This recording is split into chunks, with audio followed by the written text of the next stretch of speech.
अस्सलाम वालेकुम फ्रेंड्स, कैसे आप सब लोग। उम्मीद है आप सब लोग ठीक होंगे। If you are looking for ways to improve your score for IELTS writing, then this is going to be the place for you. I have prepared an ultimate guide for you, and I promise if you work a little hard and more smart and you spend around 10 to 20 hours, I am sure you will be able to score at least a 7 very easily. मैंने around 10 hours spend किए थे preparation पे और मेरा easily 7.5 band आ गया था।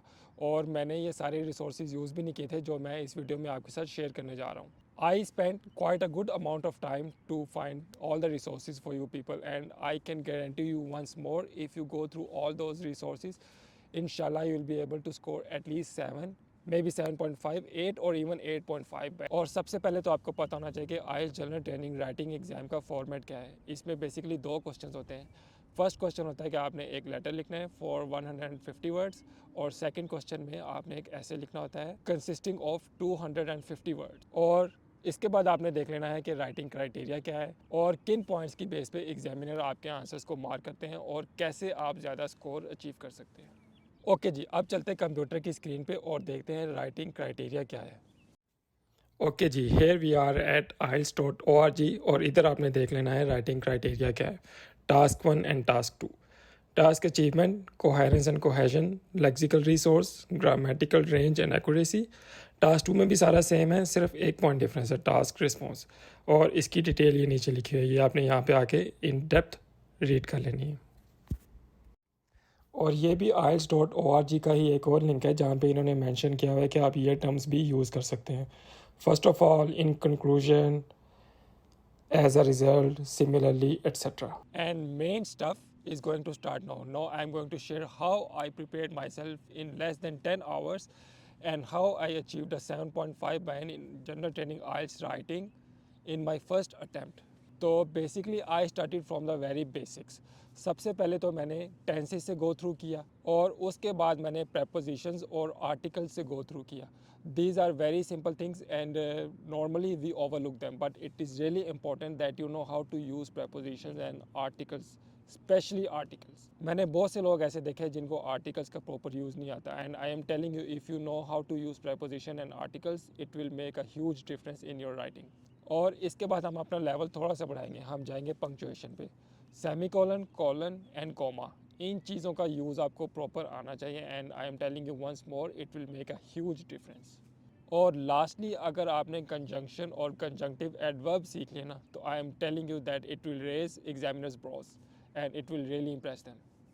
And you know what, जब मैंने एग्ज़ाम दिया था ना, तो मुझे इन सारी चीज़ों का नहीं पता था और मैंने कंजंक्शन और कंजंक्टिव एडवर्ब्स की तरफ बिल्कुल भी तवज्जो नहीं दी थी। लेकिन आप लोगों के लिए मैंने बहुत ही अच्छे रिसोर्सेज ढूंढे and I am going to share them with you. और बहुत ही इजी रिसोर्सेज हैं और बहुत ही अच्छी एग्जांपल्स दी गई हैं उन रिसोर्सेज में, और उनसे गो थ्रू करके आप इजीली लर्न कर सकते हैं। तो वंस मोर, अपनी बेस बनाने के लिए सबसे पहले आपने टेंसेस सीख लेने हैं, आर्टिकल्स का पता होना चाहिए आपको, आपको प्रेपोजिशंस का पता होना चाहिए, और इसके अलावा आपको punctuation marks plus conjunction and conjunctive adverbs का आपको पता होना चाहिए।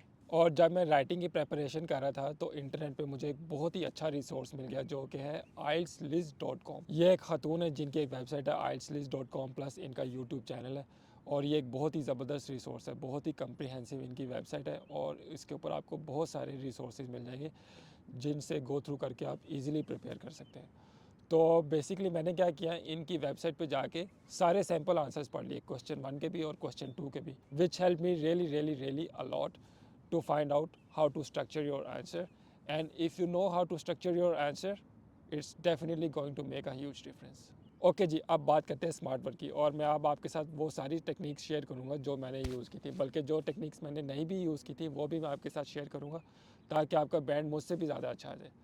तो सबसे पहले तो ये है कि आपने ज़्यादा लंबे लंबे सेंटेंसेस नहीं लिखने और लंबे पैराग्राफ्स भी नहीं लिखने।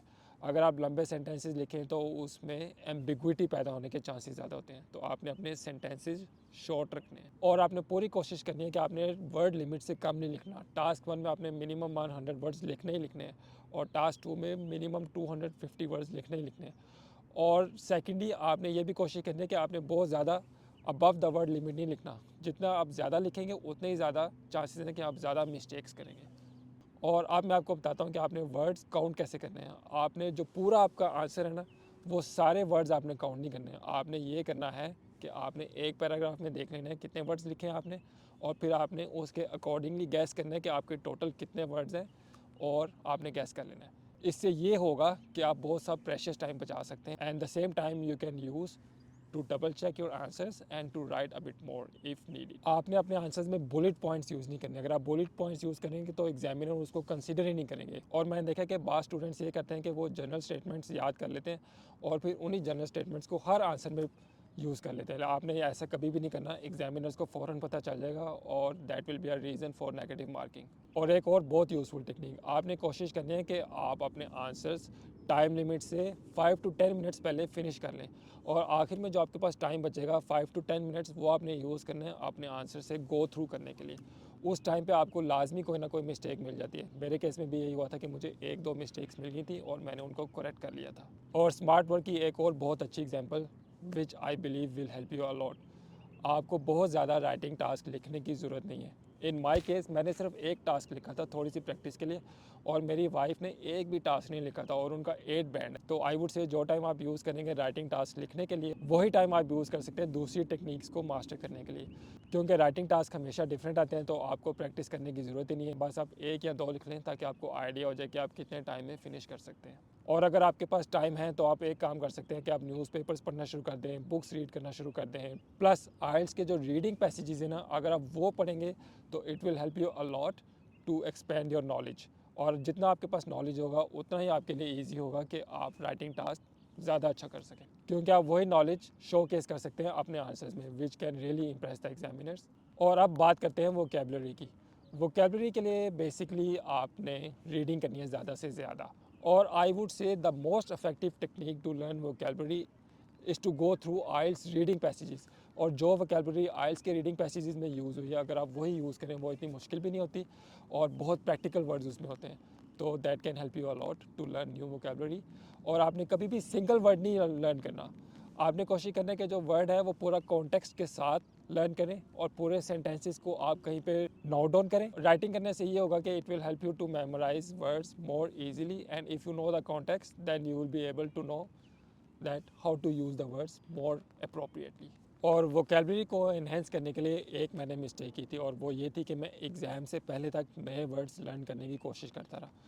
और आपने ये करना है कि एग्ज़ाम से एटलीस्ट 1 मंथ पहले आपने नए वर्ड्स लर्न करना छोड़ देने हैं। अगर आप नहीं छोड़ेंगे तो इसका एक नुकसान हो सकता है कि वो वर्ड्स आपके दिमाग में घूमते रहेंगे और ड्यूरिंग द एग्ज़ाम आप आइडियाज़ भी नहीं सोच सकेंगे और प्लस वही वर्ड्स आप आउट ऑफ कॉन्टेक्स्ट फिट करने की कोशिश करेंगे जिससे आप टॉपिक से ऑफ ट्रैक भी जा सकते हैं। तो आपने एग्ज़ाम से एटलीस्ट 1 मंथ पहले नए वर्ड्स लर्न करना बिल्कुल छोड़ देना है। और आप एक और बहुत इफेक्टिव काम कर सकते हैं और वो ये कि आप आइल्स के रीडिंग पैसेजेस को रीड करना शुरू कर दें और रीडिंग के दौरान आपने एक बात अपने माइंड में रखनी है और वो ये है कि आपने भी सेम स्टाइल अडॉप्ट करना है राइटिंग का। और जिस स्टाइल में वो रीडिंग पैसेजेस लिखे हैं आपने कोशिश करनी है कि आप अपने राइटिंग के एग्ज़ाम में सेम स्टाइल अडॉप्ट करें। और मैंने जितनी भी चीज़ें आज शेयर की हैं इन सब के लिंक्स मैं डिस्क्रिप्शन में आपके साथ शेयर कर रहा हूँ और I am sure if you go through all those links you will be ready for the exam in a very short span of time. मुझे तकरीबन 10 घंटे लगे थे, तो आप अगर 7.5 से भी ज़्यादा बैंड लेना चाहते हैं और आप थोड़ा सा स्मार्टली वर्क करें तो आप इंशाल्लाह within 15 hours you will be ready and इंशाल्लाह you will get 7.5 band just like me or even more, 8 or 8.5 inshallah. And please don't forget to subscribe, share and like the video और इसके साथ ही मुझे दीजिए इजाज़त। Take care, अल्लाह हाफिज़।